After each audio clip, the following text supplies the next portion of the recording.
Une imposante tour de l'horloge se détache sous le ciel nocturne et étoilé. Dedans la tour sombre, quelqu'un tousse avec difficulté et la respiration paraît lourde.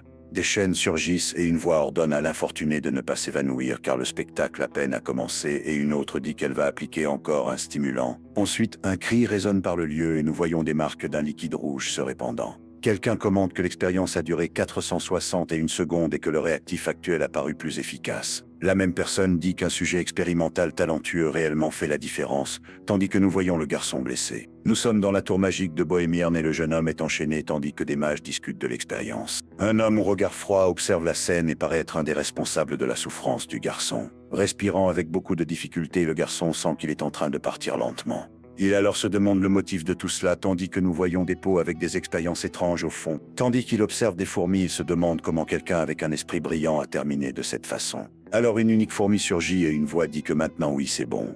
Avec le stimulant forcé dans son corps, le garçon crie désespérément et du sang coule de sa bouche. Désespéré, il crie pour qu'ils arrêtent et implore pour sa vie tandis que des chaînes le retiennent fermement. Irrité par le bruit, le maître de la tour ordonne qu'on l'avertisse quand l'expérience terminera et ses subordonnés obéissent. Tombé et haletant, le garçon questionne le motif d'être dans cette situation. Il ne comprend pas pourquoi il est en train de partir justement dans la tour magique, l'endroit où il a toujours rêvé d'être. Soudainement, une main agrippe son visage et une voix lui ordonne de se ressaisir tandis qu'il seulement gémit. Le blond alors demande comment Verdant se sent et l'accuse d'agir ainsi par des éloges à son intelligence, puisqu'il n'a pas de talent magique. Il révèle que pour cela sa force vitale et sa connaissance sont en train d'être extraites dans le laboratoire secret de recherche. Le blond le défie de continuer à se croire le petit malin de toujours et de dire quelque chose. Près d'une fourmi, le garçon blond commente que Verdant n'arrive même pas à s'évanouir dans son état actuel. Avec le regard fixe, Verdant paraît ne pas écouter et l'autre demande s'il est en train d'entendre. Irrité, le blond demande s'il est sourd et où il est en train de regarder et alors note les fourmis expérimentales en liberté et crie après quelqu'un. Un subordonné demande des excuses à Weller et le blond appelle ses assistants des idiots incompétents. Weller alors dit qu'en y pensant bien, le prisonnier est seulement un insecte sans pouvoir magique pour briser une chaîne et un autre célèbre avoir en rance entre les mains. Verdant se demande le pourquoi et une fourmi apparaît tandis qu'il pense à Rovalin qui l'a aidé à entrer dans la tour et comment ils ont pitié de lui. Soudainement, la fourmi est écrasée et avec un sourire faible, Verdant paraît comprendre quelque chose. Presque sans voix, le garçon murmure qu'il se taise et Weller demande ce qu'il est en train de marmonner. Avec fureur, Verdant crie à tous de se taire, ses maudits, et conclut que tout cela est parce qu'il est faible. 15 ans auparavant, tout a commencé, il a grandi orphelin et voulait seulement être un mage incroyable, et enfin est entré dans la tour comme ouvrier normal. Sa limite de croissance était rendue à 7 ans, ce qui signifiait qu'il ne pouvait pas être mage car il était sans talent aucun, mais il n'a pas abandonné. Parce que son unique rêve était de devenir mage, il espionnait les grimoires dans les chambres tandis qu'il travaillait comme un simple nettoyeur dans la tour magique. Le garçon aussi a appris l'essentiel de plusieurs livres de la bibliothèque de la tour et même sans beaucoup de pouvoir magique, il avait confiance en son intelligence. Quelques années se sont passées et quelqu'un l'a appelé génie, alors finalement il est devenu un chercheur de la tour magique. D'autres mages commentaient qu'il était plus qu'un génie car un chercheur normal ne penserait pas ainsi et même un maître reconnaîtrait cela. Avec un sourire, il remercie Lucard et dit qu'il avait besoin de prouver la thèse avant de la présenter et l'ami paraît surpris. Lucard alors demande si c'est le premier à voir cela et si le jeune n'a montré à personne d'autre et Verdant confirme que seulement lui a vu. Surpris, Lucard renverse du café sur la thèse et Verdant a pensé qu'il l'avait reconnu et qu'il pourrait rester dans la tour comme un érudit. Ou ainsi il pensait jusqu'à ce que Lucard présente la thèse comme si elle était sienne et quand Verdun a découvert, il était déjà trop tard car il est allé directement au maître. Devant l'imposante tour, il implore qu'on le croie car il a besoin d'être entendu. Il affirme que la thèse est sienne et qu'elle a disparu un jour avant la présentation, alors Lucard l'a soumise en son nom. Le maître de la tour Balrog Bessias lit le document et questionne si le garçon est même l'auteur de la théorie de la continuité multidimensionnelle. Verdun confirme et demande d'expliquer tout depuis le début et le maître alors dit que c'est surprenant. Avec stupeur, le jeune entend l'homme dire qu'il ne savait pas de l'existence d'un tel talent parmi les chercheurs communs. Il regrette d'avoir cherché le maître de la tour ce jour-là et une main repose sur son épaule. Avec les yeux brillants, le maître l'invite à son laboratoire dans 2 jours quand la lune serait couverte et il pense qu'il aurait dû fuir. Le garçon se demande s'il aurait une vie normale pour les prochains 7 ans et alors est montré comment il fut confiné de force dans le laboratoire du maître. Weller crie après l'infortuné à propos de son entêtement inutile et avertit qu'il augmentera l'intensité de l'expérience, tandis que Verdun devenait cobaye la nuit. On lui a ordonné qu'il crée un cercle magique et valide sa thèse, injecte des drogues et observe des réactions et invente des potions dédiant sa vie à la tour. Même s'il tentait de révéler la vérité, personne ne le croirait et en échange, il a seulement reçu des menaces du maître de tuer ceux qu'il aimait. Et maintenant, tout est fini. Avec le visage amoché et sans espoir, il se demande ce qu'il peut faire maintenant. Soudainement, une lumière forte surgit avec des feuilles tombant et une voix l'appelle pour aller dans cette direction. Deux enfants courent animés et l'un demande à l'autre d'attendre et il se demande ce que c'est que cela. Un mage ordonne au jeune travailleur de se dépêcher et il obéit et alors perçoit que c'est son enfance. La fille dit à Verdun qu'ils deviendront de grands mages ensemble et cela est une promesse. Ils font un serment du petit doigt scellant l'accord tandis qu'un groupe de mages observe et ils pensent si son potentiel de croissance était un peu plus grand si les choses auraient été différentes. Ils se questionnent si le destin pourrait avoir été autre s'il avait eu plus de talent. De retour à la cellule sombre et ensanglantée, une main surgit au milieu de lumière et une voix dit pour qu'il admette. Une voix dit que tout est fini tandis qu'un liquide coule par la poitrine blessée du garçon. Seul dans la cellule sombre, il voit des fourmis s'approchant par en dessous des barreaux et paraît résigné. Le garçon pense qu'il entend de nouveau le son qu'il écoute chaque fois qu'il est cobaye et sans force, il considère que peut-être il est mieux de partir. Une voix demande si c'est même cela et montre une fourmi écrasée disant que ce n'est pas ce qu'il sent vraiment et que pas encore. Tandis que les fourmis avancent, la voix demande si ce n'est pas encore fini vraiment. Alors une silhouette faite de fourmis surgit et parle de vengeance et de survie. La figure sombre continue disant pour qu'il tienne serre les dents et supporte de nouveau et de nouveau. La forme mystérieuse tient son menton et promet qu'il va renaître pour ne plus jamais être piétiné et pour avoir un grand pouvoir. Devant un énorme cercle magique, l'entité affirme qu'il va surpasser ses limites. Avec le poing serré, le garçon acquiesce avec un simple oui déterminé à changer son destin. Regardant la pleine lune par la fenêtre, il pense avec fermeté que ce n'est pas encore fini. Il a besoin d'affûter la lame de la vengeance qu'il a forgée ces 7 dernières années, utilisant tout ce qu'il a jusqu'à ce qu'elle soit complète. Si au moins il pouvait résoudre ce dernier problème qui insiste à ne pas réussir à déchiffrer ses plans serait prêt. Devant un pouvoir écrasant, il comprend que seulement avoir un esprit plus brillant que les autres n'est pas suffisant. Étant ce le cas, il alors simplement a besoin de défier son propre destin et va redéfinir la théorie pour reconstruire son corps. Avec la main sur les symboles surgit la puissante théorie de défier les cieux et un éclat intense émane de là. Demain, il se prépare car un énorme et complexe cercle magique est dessiné sur le sol de sa captivité. Enveloppé dans une aura d'énergie, le garçon déclare avec conviction qu'il va finalement rompre toutes ses limitations. Sa main brille intensément car la tant désirée théorie de défier les cieux qui peut reconstruire son corps seulement fut complète quand il a accepté sa fin. Maintenant, tout ce qui reste est de prouver la théorie, et nous voyons le garçon agenouillé sur un grand cercle magique. Pour cela, il a besoin d'un artefact qui lui permette d'utiliser la magie une unique fois même si son corps sans magie se brise dans le processus. Avec un regard déterminé, il affirme que la nuit suivante, il va finalement reconquérir sa liberté. La longue nuit est passée et finalement le jour de mettre son plan en action s'est levé dans la ville de la Tour. Quelqu'un ouvre la porte avec une clé et l'appelle déchet disant qu'il est l'heure de nettoyer le laboratoire d'alchimie. Weller le fixe et lui ordonne de nettoyer les taches de sang et de soigner les coupures, l'appelant pathétique pour se plaindre et l'avertit du festival. Irrité, le blond crie, demandant si le garçon l'a entendu et exige une réponse, mais il continue avec une expression sérieuse. Le jeune seulement répond avec un simple oui et se tourne pour sortir du lieu. Tandis que le garçon nettoie le laboratoire, une voix demande s'il est en train de faire le ménage seul. Il se retourne et reconnaît la fille aux cheveux rouges qui s'appelle Roveline. Elle demande ce qui l'amène là et la demoiselle répond qu'elle est venue dire au revoir à un ami avant de partir. Il sourit et commente qu'elle a dit qu'elle allait étudier à l'étranger dans la ville magique de Virante, un privilège pour les plus talentueux de la tour. Le jeune la félicite et souhaite que tout se passe bien, et la fille reste en silence pour un moment. Rovelin alors dit que son offre tient toujours et l'invite à aller avec elle à Virante. Différent de là, il ne traiterait pas avec des sauces arrogants et pourrait avoir de nouvelles chances dans la ville magique et tend la main vers lui. Soudainement, elle devient embarrassée et lui demande de ne pas mal comprendre, car elle voulait seulement quelqu'un pour converser et appelle son nom. Avec un sourire, Verdun répond qu'il va rester là même devant une grande fenêtre. La fille l'observe avec une expression sérieuse et une légère rougeur sur le visage. Elle alors dit qu'elle va écrire des lettres pour lui, et nous voyons un carrosse partant au fond. Tandis qu'il observe le carrosse par la fenêtre, il pense que Rovaline ne sait rien. Avec le regard distant, il réfléchit qu'elle n'a aucune idée de ce qui réellement se passe là. Dans son esprit, il la voit l'appelant pour le suivre, pense qu'elle n'imagine même pas ce qu'il a traversé. De nouveau enchaîné, il pense qu'au moins il est reconnaissant qu'elle ne soit pas impliquée dans son plan. Alors le festival de magie est annoncé un jour férié qui célèbre la première tour magique et la renaissance de la magie étant le jour le plus agité. Aussitôt que le festival commence, les mages de haut rang partent pour les grandes villes, laissant seulement ceux de bas rang. Quelqu'un frappe à la porte, et il s'identifie comme Verdun, ordonnant à la personne d'entrer. Un homme entre, et le jeune demande ce qui l'amène là à cette heure, et le nouveau venu dit que le maître de la tour a demandé de nettoyer les coffres. L'homme le réprimande disant qu'il aurait dû demander la permission avant et l'appelle sop pathétique. Tandis qu'il boit quelque chose, l'administrateur ordonne au garçon d'entrer, mais avertit de ne rien rayer ou perdre. Et Verdun acquiesce. Le jeune alors entre dans le coffre, fermant la porte derrière lui avec soin. Avec la main sur un objet, il paraît activer quelque chose qui émet un éclat violet. Il pense qu'il a activé l'artefact pour bloquer le son et affiche un sourire de côté. Tandis qu'il descend un long escalier en colimaçon, il annonce que maintenant tout commence. Arrêté devant un cercle magique brillant, il étend la main dans sa direction. Surgit alors le second circuit, un artefact qui a coûté une fortune et permet la conjuration triple et éveil des talents latents.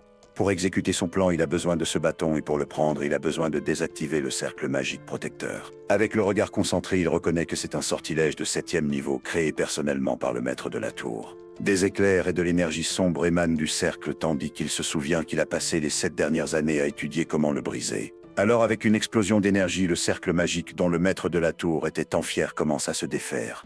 Enveloppé dans une aura bleue, et avec les yeux brillants, il crie qu'il va détruire cela de ses propres mains. Ailleurs, quelqu'un se plaint avec plusieurs bouteilles de boissons éparpillées sur une table. 2 gardes conversent et l'un regrette que tandis que d'autres profitent du festival, eux sont coincés gardant la source d'énergie car ils ont tiré la plus petite paille. L'un d'eux boit et dit que pour cela il supporte en silence et si c'était par habileté il serait choisi et alors s'arrête. En voyant Verdant à la porte, le garde commande que c'est un timing parfait et ordonne aux garçons de prendre plus de boissons pour eux. Un des gardes dit que quand il deviendra maître de la tour, il n'aura pas besoin de boire cette saloperie bon marché. Et l'autre rit, demandant s'il pense que c'est facile. Tenant le bâton brillant, Verdant entend le garde dire que s'il devient maître de la tour, les boissons sont pour son compte. Le garde affirme qu'il se souviendra de ses paroles et que certainement il sera le maître et soudainement note quelque chose d'étrange. Effrayé, il crie, demandant ce que c'est que cela et ce que l'autre est en train de faire. Le garde tombe en arrière en choc, tandis que Verdant le fixe tenant le bâton brillant. Avec une expression sérieuse, le garçon pense que cela fut une réaction qu'il n'attendait pas tandis que le mage l'appelle insensé. Furieux, le garde demande comment un rat ose blesser un mage et dit qu'il va réparer son esprit sot d'abord. Ensuite, il conjure une magie de rang 3 vagues de marée et avertit que c'est si l'autre survit au sortilège. Avec le visage sérieux, Verdant seulement observe la puissante magie de rang 3 s'approchant de lui. Cependant, le jeune aussi lance une magie appelée lance de terre, brisant la vague avec facilité. Le garde reste totalement abasourdi et sans réaction en voyant sa magie être neutralisée de cette façon. Juste après la lance de terre l'atteint en plein et il crie avec l'impact. Tombé et crachant du sang, l'homme se demande comment un simple rang 1 comme lui a réussi à utiliser la magie. Debout sur le garde tombé, Verdant demande s'il est choqué qu'un simple cobaye puisse conjurer la magie. Verdant avertit que cela arrive quand on joue trop avec les gens, autant avec lui qu'avec la tour. Nous voyons le garçon debout entre les 2 gardes tombés et des traces rouges marquent le sol de la salle.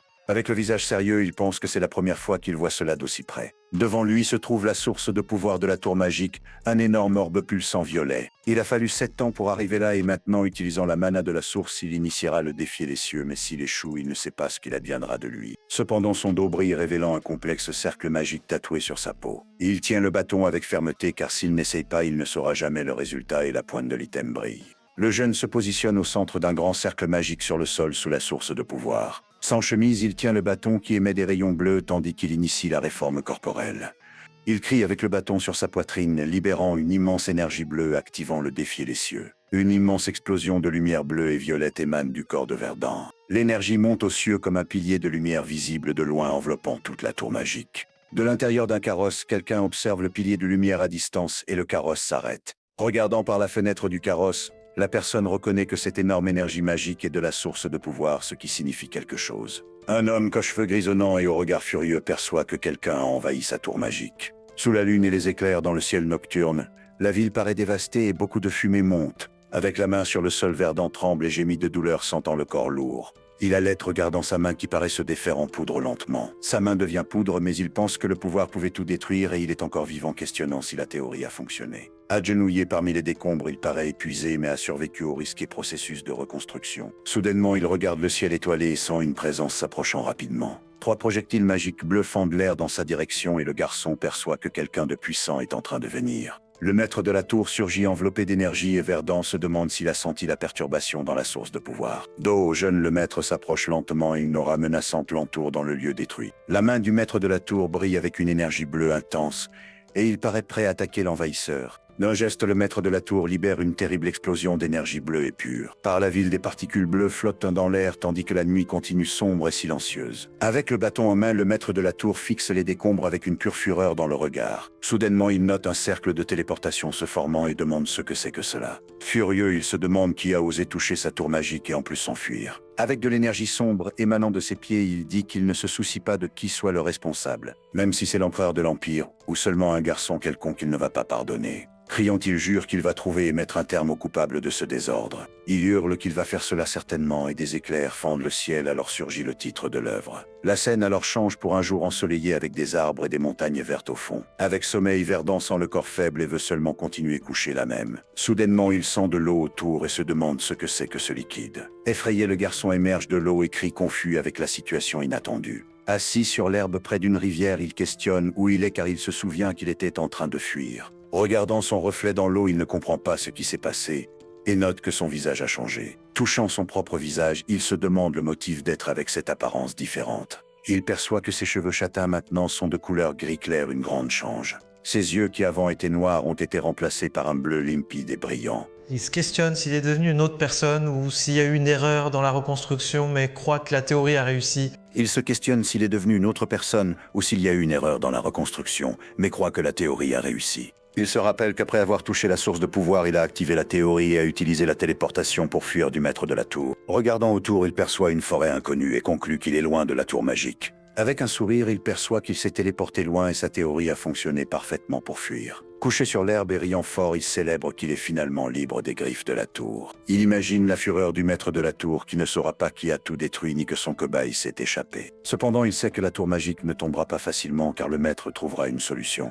Le titre d'omnipote du maître de la tour Valoche Bessias n'est pas seulement pour se montrer et montre son pouvoir, mais pour l'instant cela est suffisant et tandis que la tour est reconstruite, il peut se renforcer pour sa vengeance. Il planifie de tout détruire du maître bien devant lui et de marquer son nom Verdant dans le monde comme un mage. Vengeance et prouver sa valeur comme un véritable mage sont ses uniques et plus importants objectifs maintenant. D'un cri de joie, il dit adieu à cette tour magique misérable au moins pour l'instant. Inopinément dans la forêt, un gobelin surgit avec une hache et avance de manière menaçante. Avec des vêtements neufs, Verdant étend la main et rapidement conjure une magie appelée coupeur de vent. La créature verte est atteinte en plein par l'attaque magique et pousse un cri aigu de douleur. Arrêté entre les arbres, il observe le résultat et le sol autour est marqué par un liquide. Avec la main au menton, le garçon analyse la situation et perçoit qu'il paraît y avoir un effet secondaire évident. Il se questionne s'il y a eu un problème dans la reconstruction car cheveux et yeux ont changé et la mana a augmenté. Plus important, il trouve problématique de voir un gobelin là et conclut que le village doit être bien loin. Soudainement, il s'arrête et note quelque chose d'étrange sur le sol de terre battu de la forêt.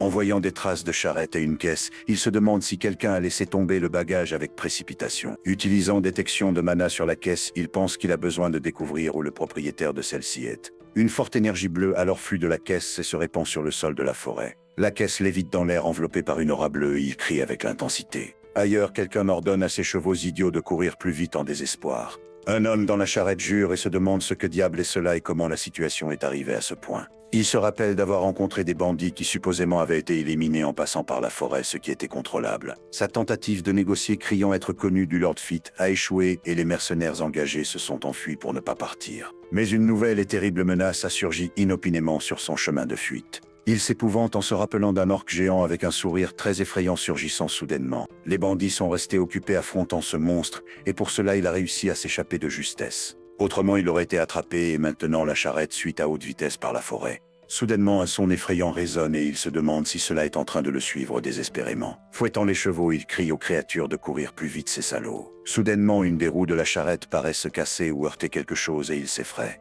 La charrette bascule violemment et l'homme est projeté loin criant avec l'impact. Tombé sur le sol, il se plaint de douleur au dos après le terrible accident dans la fuite. Avec le visage effrayé, il regarde devant et bégaye demandant d'attendre un peu. Dans l'obscurité de la forêt, des yeux brillants le fixent et il sent un grand danger s'approcher. Un groupe d'orques et de gobelins surgit et l'homme tombé se désespère pensant que c'est la fin étant attrapé par un semi-humain.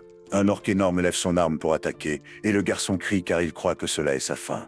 Avec les yeux fermés, l'homme paraît accepter son destin sombre et se prépare pour le pire. Soudainement, une muraille de terre magique apparaît et l'homme reste coincé dedans à l'abri des monstres. Verdant observe les orques fixant la muraille et perçoit qu'il a oublié de faire un trou pour que l'homme respire. Un des orques fixe la barrière de terre avec un regard confus et rageur sans rien comprendre. En haut d'un rocher, Verdant fixe les orques et dit qu'il va en finir avec eux avant que l'autre manque d'air. Avec la main en flamme, il pense que mis à part le gobelin d'avant, cela est son premier vrai combat. Les créatures avec leurs yeux rouges et dents acérées paraissent prêtes à attaquer avec une fureur totale. Enveloppé de feu et avec un sourire, Verdant trouve que c'est le nombre parfait d'ennemis pour tester son talent. Rapidement, les flammes de l'attaque se propagent et consument la végétation de la forêt sombre durant la nuit. Du haut du rocher, le mage tire des flèches de flammes multiples, et les monstres sont pris en plein par les explosions. Un orque énorme crie d'agonie et de surprise, tandis que le feu brûle tout autour de lui et près de ses compagnons. Furieux, le monstre vert fixe l'attaque et ses alliés plus petits restent confus avec la soudaine magie. Verdant du sommet de la pierre continue son offensive et les orques tentent de résister à la puissante magie de feu. Avec ses mains, il prépare deux magies distinctes, flèches de flammes multiples et un fort tourbillon de vent. Le jeune alors démontre son habileté de conjuration double, et une intense aura de pouvoir le couvre entièrement. Lançant une flèche de vague de chaleur, il forme de multiples cercles magiques visant les orques juste en dessous. Une gigantesque explosion de feu doré atteint les créatures et toute la zone est engloutie par les flammes ardentes. Les êtres verdâtres deviennent poussière et se désintègrent sur le sol après la puissante attaque magique du garçon. Le mage se surprend de son propre pouvoir et pense qu'avant il ne tuerait même pas un gobelin avec ses habiletés. Regardant la pluie qui commence à tomber, il perçoit qu'apparemment aucun des monstres n'est resté debout. Maintenant, il a besoin de sortir l'homme de la barrière de terre avant qu'il ne s'évanouisse, car il est venu le sauver, et ce serait en vain. Soudainement, une main d'orque surgit par derrière la muraille et le garçon s'effraie de l'attaque surprise. Choqué, il esquive rapidement et un son menaçant indique que le danger n'est pas fini complètement. Sur le sol, un liquide se répand et Verdant se questionne si un des monstres était encore vivant là. La scène change et un carrosse suit à haute vitesse par une route de terre entre les arbres. Heureux, l'homme appelé Conrad crie qu'il n'oubliera jamais ce qui s'est passé aujourd'hui et remercie le jeune mage. Il dit que sans Verdant, il n'aurait pas survécu et se demande comment il pourra payer cette grande dette. Le mage seulement ordonne à Conrad de prêter attention au chemin où il va capoter le carrosse de nouveau et l'homme acquiesce. Déjà au bar, Conrad demande si Verdant a couru un danger avec les monstres et s'excuse pour la question. Le mage pense qu'il parle beaucoup. Regardant vers le bas, le jeune mage admet que ce fut un peu dangereux d'affronter toutes ces créatures seules. Dans son souvenir, il se choque et pense qu'un des orques était encore vivant après son attaque initiale. L'orque tentait de le frapper avec un coup de poing, mais Verdant préparait une magie de vent rapidement pour se défendre. Alors avec un coupeur de vent bleuté, le garçon a atteint en plein le monstre restant dans la forêt sombre. De retour au présent et souriant, Verdant dit qu'il n'y a rien dont se préoccuper maintenant car tout va bien. Le mage alors demande si des voleurs apparaissent beaucoup là et Conrad dit qu'ils évitent les zones avec des bêtes et ce fut sa première fois. Conrad explique que la forêt est sous le contrôle du baron Pitt et nous voyons la silhouette de quelqu'un écrivant à la fenêtre. Il continue disant qu'il échangeait des lettres avec le baron et a su que les voleurs de cette zone avaient été vaincus. Verdant réfléchit que pour cela Conrad a voyagé sans mercenaires et sa téléportation l'a mené au territoire correct, mais il craint encore la tour. Il décide que pour l'instant il a besoin de cacher son identité et de devenir plus fort pour ses plans futurs de vengeance. Conrad alors demande s'il est en train d'écouter et le garçon dit qu'il ne s'est pas encore présenté formellement à lui. Avec un regard ferme, il pense que le moment d'utiliser le nom Verdant n'est pas encore arrivé pour que tous sachent. Il se présente comme Asher et pense qu'il utilisera Verdant seulement en affrontant le chef de la tour magique, et alors il voit la propriété du baron Pitt. Arrivant là, le baron Pitt avec ses gardes demande à Conrad ce qui lui est arrivé paraissant bien préoccupé. Honteux, Conrad se gratte la tête et dit qu'il pense qu'il a perdu du poids tandis qu'il fuyait désespérément des orques dans la forêt. Le baron s'excuse et demande s'il va bien et Conrad répond que ce n'était pas sa faute car des voleurs et des bêtes l'ont attaqué. Alors Pi demande si Asher est le mage qui l'a aidé et dit qu'il ne peut pas rester immobile avec le sauveur de son ami là. Le noble alors ordonne à Asher d'entrer dans le château et le garçon marche sur le sol de marbre en direction de l'intérieur du lieu. Déjà à l'intérieur du château, Asher remercie le baron pour fournir des vêtements, de la nourriture et un endroit pour dormir avec des servantes à côté. Avec un sourire, le baron Piss dit qu'Asher est le bienvenu dans son château noble. Alors le noble se présente comme baron Pissenrod, le responsable de ce territoire, et demande à Asher de s'asseoir à table.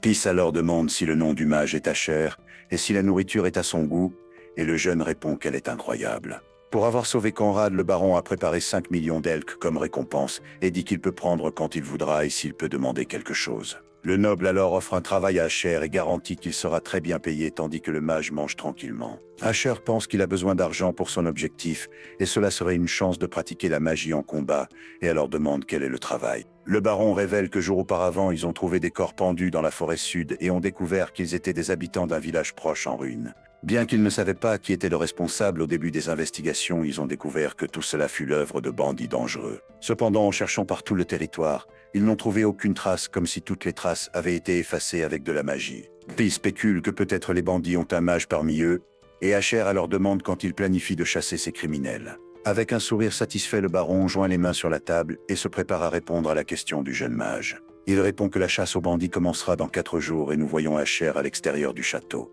Un chevalier en armure se présente comme Enoch, commandant du plan et chevalier du baron Pitt. et salue le mage. Arnok présente les deux autres membres, celui aux cheveux noirs est Taris, et le plus jeune est Peric qui salue le mage avec animation. Asher alors salue Arnok en retour et dit que c'est aussi un plaisir de le connaître, lui serrant la main fermement. Le mage pense qu'il sentait que cela serait une bonne chance mais n'imaginait pas que le travail serait de chasser des bandits et voit cela comme un paiement. Alors il note d'autres personnes réunies là et demande à Enoch si elles font aussi partie du plan de chasse. Enoch explique que ces personnes sont des aventuriers et paraissent s'être réunies à cause de rumeurs sur un orque étrange qui est apparu. Un aventurier avec un cache-œil commente que le paiement paraît bon car même des aventuriers de rang or sont présents là. Il est expliqué que les aventuriers de rang or sont au même niveau que les chevaliers communs et sont des vétérans entraînés à utiliser l'énergie.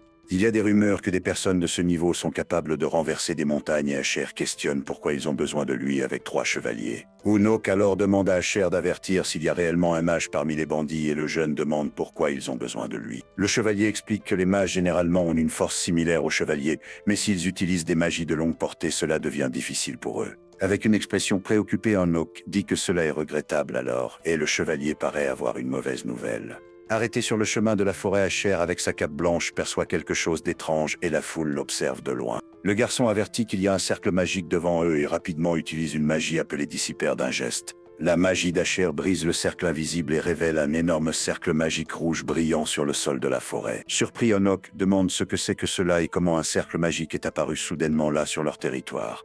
Asher explique que le sortilège qu'il a défait était pour camouflage et celui-ci sert à alerter l'utilisateur et ordonne aux autres de rester en arrière. Avec les yeux brillants, il prépare une autre magie et une intense lumière bleue se forme dans sa main prêt pour le combat. Avec un éclat intense, le cercle magique rouge sur le chemin est détruit et l'énergie se dissipe dans l'air de la forêt. Unok observe la scène choqué et ses yeux écarquillés démontrent la surprise avec le pouvoir du jeune mage. Tandis qu'Asher regarde en arrière, le chevalier pense qu'il renverse des cercles magiques facilement et se demande qui il est. Il est expliqué que les aventuriers appartiennent à des guildes et acceptent des missions par le continent pour explorer ou lutter contre des monstres. Bien que la mort toujours les accompagne, beaucoup admirent les aventuriers car avec l'habileté vient la richesse et aussi la renommée. Cependant, des aventuriers forts pour avoir failli mourir peuvent perdre le contrôle et attaquer d'autres humains par désir abandonnant l'honneur. Ainsi à la fin, ils se transforment en simples bandits et quelqu'un dans la forêt crie un gros mot bien fort. De retour aux bandits, l'un d'eux avec de longs cheveux piétine quelque chose sur le sol tandis que son partenaire seulement observe. Il se plaint que les dommages à la ferme n'ont même pas été nettoyés et maintenant ils sont attaqués par des orques et des gobelins restant sans nourriture. Irrité, l'homme crie aux autres d'arrêter de regarder et d'aller chasser quelque chose pour qu'ils mangent bientôt. Caché, Enoch pense que ce sont eux et son subordonné demande quoi faire attendant les ordres de son chef. Le commandant alors décide d'attaquer immédiatement puisque les ennemis ont baissé la garde et paraissent vulnérables pour le moment. Cependant, Asher l'interrompt et dit que si le mage ennemi est plus fort que lui, leur équipe peut facilement perdre la lutte. Enoch alors s'inquiète et demande à Asher ce qu'ils feront si les bandits commencent à se déplacer de cet endroit. Le mage alors répond calmement qu'il existe une manière et la scène change pour les bandits dans la forêt. Celui aux cheveux bleus appelé Vilchen ordonne à Varja d'arrêter de se plaindre et de penser à une contre-mesure pour la situation actuelle. Varja soupire et se plaint qu'un orc-clown a tué ses subordonnés et il n'imaginait pas cela quand il était explorateur. Avec un sourire, le bandit suggère d'attaquer un autre village mais Vilchen nie car le baron est furieux avec les corps pendus. Vilchen dit qu'ils ont utilisé la magie d'occultation et qu'il est temps de se déplacer car il a entendu parler d'une ville appelée Marthe. Alors il suggère de piller le village près de la ville et soudainement des flèches de feu surgissent dans leur direction. Rapidement, les bandits s'effraient de l'attaque surprise et les flèches de feu atteignent le sol avec force. Une énorme explosion de flammes arrive et engloutit la zone où les deux criminels étaient arrêtés en train de converser. Ils crient surpris par l'explosion de nulle part et Vilchen perçoit que cela n'est pas une explosion commune mais bien de la magie. Vilchen crie qu'ils ont été découverts et les chevaliers avancent rapidement pour le combat contre les bandits. Une intense bataille s'initie et les guerriers s'affrontent avec beaucoup d'énergie bleue émanant de leurs coups. Soudainement, Vilchen est atteint au visage d'un coup et l'impact le fait crier de pure douleur là. Varja alors crie le nom de son compagnon Vilchen et paraît préoccupé par l'état du mage.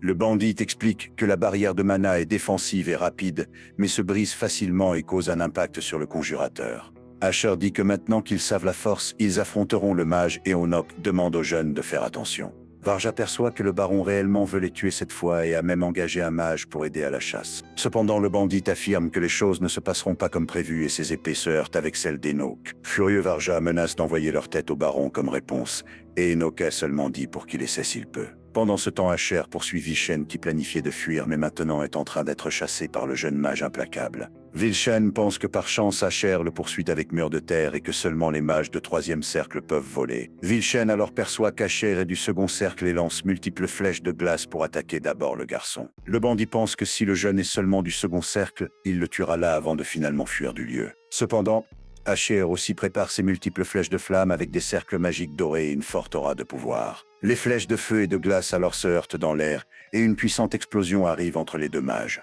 L'énergie de la collision se dissipe et la fumée monte, tandis que les deux mages observent le résultat de l'attaque mutuelle. Avec la poussière retombant, Vilchen apparaît haletant et fatigué après l'intense échange de magie puissante dans la confrontation. Il admet qu'Asher n'est pas mauvais pour un second cercle, mais dit que le garçon a choisi le mauvais type à affronter. Vilchen croit que si Asher venait avec le chevalier, il serait en désavantage, mais seul il peut le vaincre et fuir. Cependant, Asher, avec un regard sérieux, affirme qu'il n'a pas la moindre intention de le laisser s'échapper de la vivant de la forêt. Vilchen note la confiance et l'habileté d'Asher avec la magie complexe et dit qu'il ne voyait pas tant de talent depuis longtemps. Le bandit alors dit avec un sourire confiant qu'Asher probablement n'a jamais pensé qu'il serait vaincu aujourd'hui là. Ainsi Vilchen lance une magie de troisième cercle appelée glace tombante et un grand cercle magique bleu surgit dans l'air. Criant meurt, le mage ennemi dirige sa puissante attaque de glace congelante contre le jeune Asher rapidement. Quand la glace s'approche, un cercle magique bleu surgit sur le sol bien au pied de notre protagoniste dans la forêt. Soudainement, Vilchen reste complètement choqué et avec une expression confuse, il se demande ce qui s'est passé là.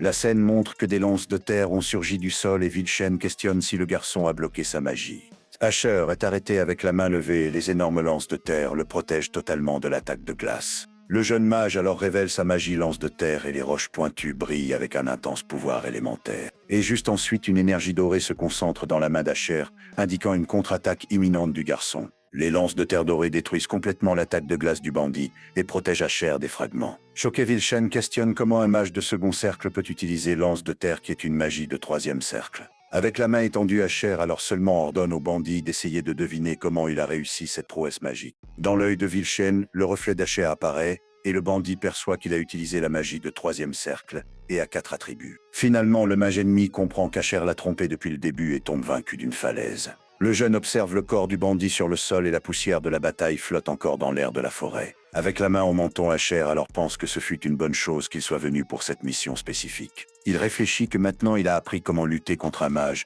et la scène change pour un orque dans l'obscurité. La créature verdâtre et musclée surgit tenant une arme et avec un collier tandis que des corps sont éparpillés autour. 2 jours avant la mission, le garçon a fait une potion avec des matériaux de la tour magique et c'était un extenseur de circuit de mana. Ce souvenir de ses jours infernaux dans la tour le fait penser qu'il ne veut plus jamais faire d'expérience sur des humains une autre fois. Dans l'obscurité totale, on entend seulement des cris de douleur et des sons d'impact, tandis que quelqu'un souffre intensément là seul. Avec le visage contorsionné, Asher supporte la douleur et des lignes dorées de mana parcourent son corps montrant le pouvoir fluent. Regardant le corps de l'ennemi sur le sol, il pense qu'à ce niveau, le bandit certainement est mort et il a besoin de prouver sa victoire. Il alors note le bâton que le mage ennemi utilisait et le prend du sol pour l'examiner de plus près maintenant. Curieux, le jeune décide d'utiliser son habileté d'évaluation pour découvrir les secrets de cet item magique fraîchement acquis. L'item est un bâton de pierre magique qui augmente la vitesse de conjuration et le pouvoir des sortilèges de glace servant pour l'heure. Soudainement, Parik surgit courant et crie soulagé que Asher est sain et sauf après l'intense bataille menée.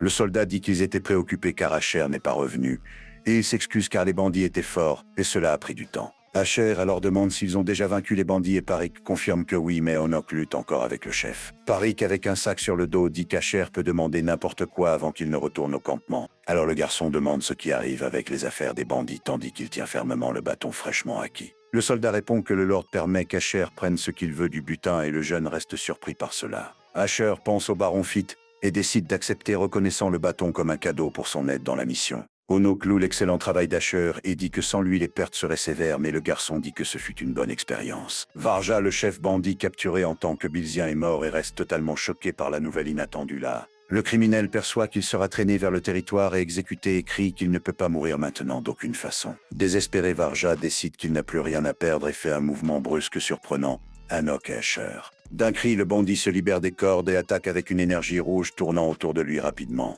Il alors avance criant à tous de sortir de devant tandis qu'il tente de s'échapper avec son arme en main dans la confusion. Le bandit pense que sans la magie de Bilzien il ne peut pas rompre le siège et décide qu'il ne reste qu'une unique sortie de là. Son plan est de tuer un chevalier et de fuir sur un de leurs chevaux et ainsi il attaque Anok avec son épée brillant en bleu. Avec un sourire maléfique, Varja avance avec son arme en main et une expression déterminée sur son visage sale. Rapidement, Anok défend le coup surprise du criminel avec sa propre épée et des étincelles volent de l'impact fort. Surpris, le bandit alors perçoit que son attaque a été facilement bloquée par le chevalier expérimenté et reste confus. Dans une manœuvre rapide, Enoch réussit à désarmer Varja, le projetant en l'air, et le bandit reste sans rien comprendre là.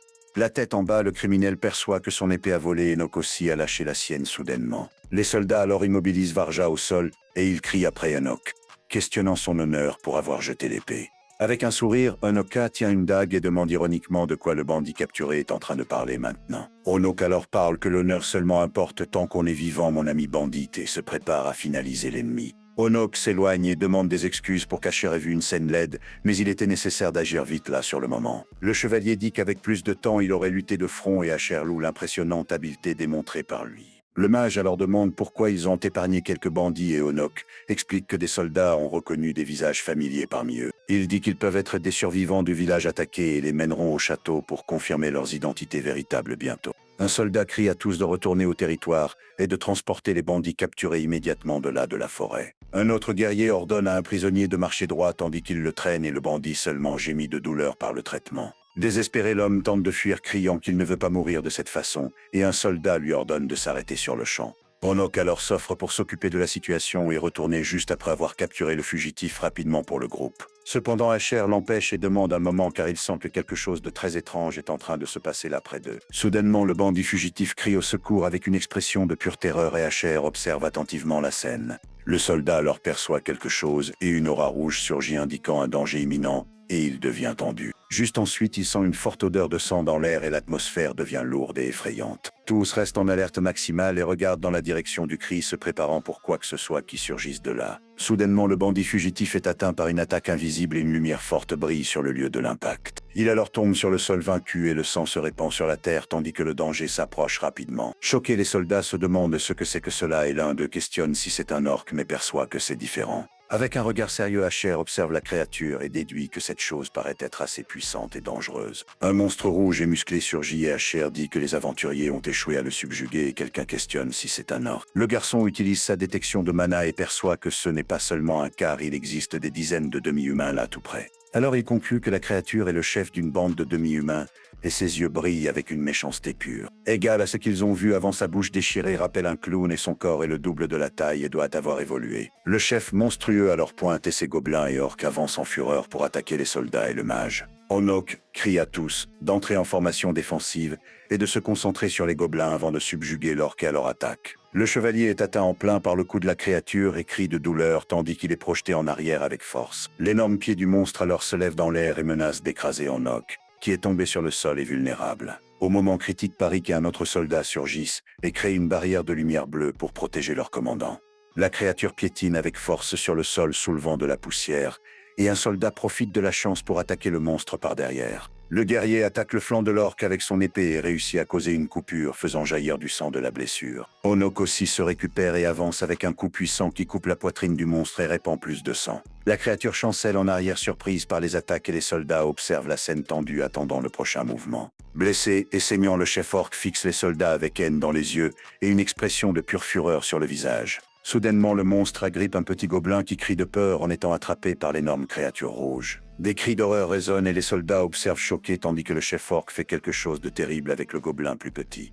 Alors, avec un os ensanglanté dans la bouche, la créature paraît s'être récupérée et sa présence devient encore plus menaçante. Le monstre s'accroupit et son aura maléfique grandit tandis qu'il se prépare à continuer la lutte avec une force renouvelée. Le chevalier voit la guérison et regrette qu'ils ne pourront pas retourner en paix car le monstre est plus fort et prêt à lutter. Alors Onok crie à tous de se préparer à lutter tandis que l'orque sourit diaboliquement prêt pour l'attaque féroce. Sans hésiter, la créature monstrueuse avance et balance son arme gigantesque avec une force dévastatrice contre eux. L'arme immense descend rapidement et menace d'écraser un soldat tombé qui observe le coup avec un pur désespoir là. Le guerrier tente de bloquer mais son épée se brise et il se demande pourquoi l'orque a attaqué de cette façon subite. Avec un éclat, la lame du soldat cède complètement à l'impact brutal de l'arme de l'orque et vole en morceaux. Un autre chevalier surgit et défend un coup puissant avec son épée et des étincelles volent du choc entre les armes là. Des éclats de l'épée brisée volent et le soldat fixe choquer la destruction de son arme par le monstre furieux. Une énergie sombre et puissante explose sur le lieu et l'impact jette le chevalier en arrière avec violence et force. Désespéré, Enoch crie le nom d'Aris en voyant son compagnon en danger imminent là dans la bataille sanglante. Asher alerte Parik de faire attention car l'or s'approche et le jeune se demande comment il est arrivé si vite. Parik alors attaque avec son épée brillant et dit qu'il va couper le monstre d'un coup précis et fort. Cependant, le jeune guerrier reste choqué et son expression change en percevant que quelque chose a très mal tourné dans l'attaque. Il alors note que son épée est restée coincée dans les muscles denses de la créature et ne peut pas croire cela maintenant.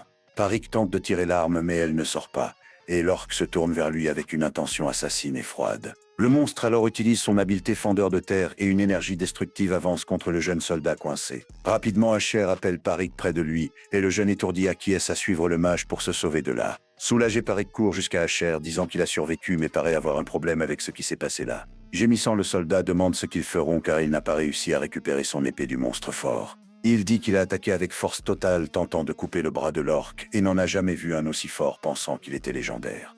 Asher alors nie la théorie et Parik reste confus questionnant comment la créature peut être si puissante de cette façon. Le monstre se régénère en mangeant et commande d'autres en plus d'avoir la force pour dominer des chevaliers étant différents des orques normaux. Avec un léger sourire, le mage pense que si c'est seulement cela, alors il est trop faible pour être une entité spéciale. Il est expliqué que la magie normale a une limite, et si elle la dépasse, elle s'éteint, mais un sortilège n'a pas cette règle. Le jeune alors prépare un sortilège puissant appelé manipulation géographique et ses mains brillent intensément avec du mana. Ses mains forment un cercle magique brillant tandis qu'il se concentre pour libérer le pouvoir accumulé dans le sortilège. Une vague de terre alors s'étend à partir d'Asher, affectant tous autour avec la force de la magie libérée. Effrayés, les soldats sentent la terre trembler et l'un d'eux crie qu'ils vont mourir avec tant de choses se passant là. Enoch alors crie à tous de maintenir le calme et leur position, car cela est la magie d'Asher en action maintenant. Le chevalier dit que c'était cela qu'il voulait dire, mais la situation est réellement effrayante pour tous ceux-là. Cependant, il se demande comment quelqu'un peut maintenir le calme voyant le terrain tout détruit et tant d'ennemis tout près. Avec le tremblement, les gobelins tombent de la falaise et crient de désespoir tandis qu'ils dégringolent vers le sol là en bas rapidement. Un gobelin est atteint en plein par les roches, et la force de l'impact le défait instantanément sur le lieu de la chute. Le chef orc aussi tombe sur le sol et grogne de rage, tandis qu'il regarde vers le haut avec haine et frustration évidente maintenant. En haut, Asher prépare un sortilège de troisième cercle appelé boule de feu, et une sphère incandescente surgit dans sa main. Une énorme boule de feu descend des cieux et illumine tout avec son éclat intense, prête à exploser avec force. Enthousiasmé, Parik crie qu'il brûle bien, et Enoch lui demande de maintenir la dignité, mais le jeune trouve cela satisfaisant. Le garçon pense que la manipulation géographique de troisième niveau n'a pas de limite d'expansion et peu de mages utilisent cette magie. Il voulait créer une force plus grande que le troisième cercle avec suffisamment de mana, mais le résultat fut en dessous de l'attendu. Soudainement, un son guttural résonne et les trois regardent devant surpris par ce qu'ils voient là sur le champ. Incroyablement, le chef orc continue vivant au milieu du feu et dévore un gobelin montrant une aura électrique effrayante. Parik alors demande désespéré ce qu'ils feront maintenant, et Asher pense que s'il ne brûle pas jusqu'à la fin, il a un plan. Avec un nouveau sortilège appelé Vague, le mage invoque un énorme torrent d'eau qui atteint l'orque et ses laquais. De là en bas, Parik crie le nom d'Asher qui observe de la falaise tenant son bâton prêt pour une autre action. Alors le jeune conjure flèches multiples de glace et rafales hivernales avec son bâton brillant intensément avec un pouvoir glacial. Asher déclare qu'il va congeler l'ennemi jusqu'à la fin et utilise convocation double flèche de froid amer sur le monstre là. Les gobelins autour sont instantanément congelés par la puissante magie de glace et restent immobiles comme des statues froides.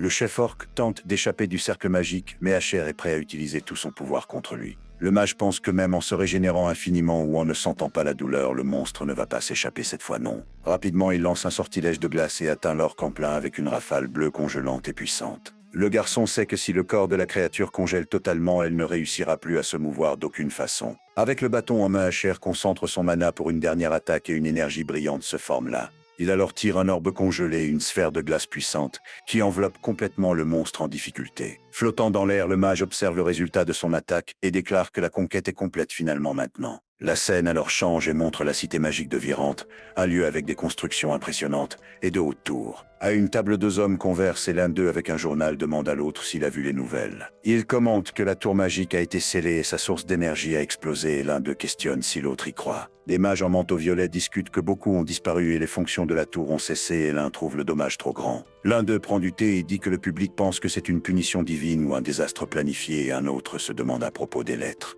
Quelqu'un a alors conclut qu'ils ont certainement planifié pour sceller la tour magique bohémienne et cela n'a pas été un accident quelconque. Car la tour magique bohémienne ne se scellerait jamais et un homme a entendu qu'il faisait des expériences secrètes et ont été attaqués pour cela. Soudainement, l'homme à moustache s'étouffe avec la boisson et crache tout avec une expression de pur choc et surprise. Un encapuchonné la grippe et lui ordonne de répéter ce qu'il a dit et l'homme s'effraie de la réaction violente et subite. Une demoiselle aux cheveux rouges apparaît et demande choquée ce qui s'est passé là pour causer tant de confusion soudainement. Avec des yeux rouges et intenses, elle alors questionne sérieusement ce qui réellement s'est passé avec la tour magique bohémienne maintenant.